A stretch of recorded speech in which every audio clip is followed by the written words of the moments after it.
Let's reflect on a huge racism row in the NBA. Now, this is the owner of the LA Clippers team. He's called Donald Stirling, and a recording has emerged that is allegedly of him making racist comments. Now, TMZ, the website which lots of you will know, published the audio. Mr. Stirling has said the recording does not reflect his views. Well, let's just hear it for a moment.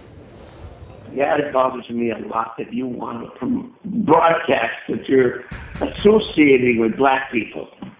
You have to? You associate with black people.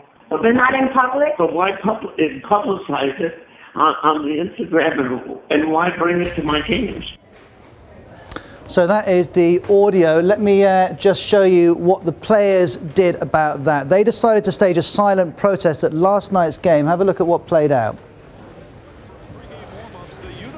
So we see them walking into the centre there, and part of their pre-match routine involved them taking off their shirts and throwing them all on the floor. The players also wore black wristbands and armbands, all wore black socks with their regular jerseys as well. Well, as you can imagine, this has generated a huge amount of comment. I'll show you what's been said on Twitter and Facebook in a moment. But first of all, President Obama's been talking about this. Have a look.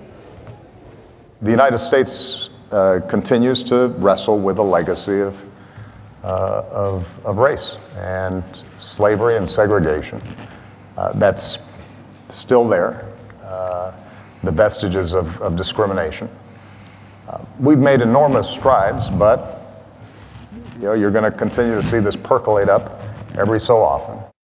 So there's President Obama. Let me quickly show you some of the tweets we've seen about this. Just pull this up on the Outside Source page. Here we go. Magic Johnson, one of the most famous American basketball players of all time. He's saying here, I feel sorry for my friends, Coach Doc Rivers, Chris Paul, that they have to work with a man that feels this way about African Americans. Kobe Bryant, perhaps the best known basketball player still on court at the moment. He says, I wouldn't play for him. A simple message. And another one here. This is from a well-known owner of a basketball team. If the TMZ recording is true, we must have zero tolerance. Well, let's talk about this some more with Jeff Lencina, editor of InsideHoops.com, and I spoke to Jeff earlier on Outside Source Radio. Good to have you on our TV edition as well, Jeff. And the players were considering a boycott, and no one knows exactly to what extent that was seriously considered versus just an idea.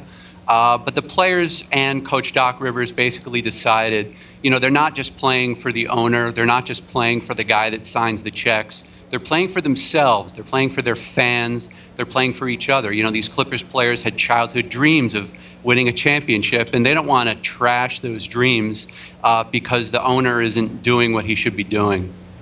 Great to speak to you. Thank you very much indeed for joining us. And if you want more coverage on that story, InsideHoops.com is a good place to start.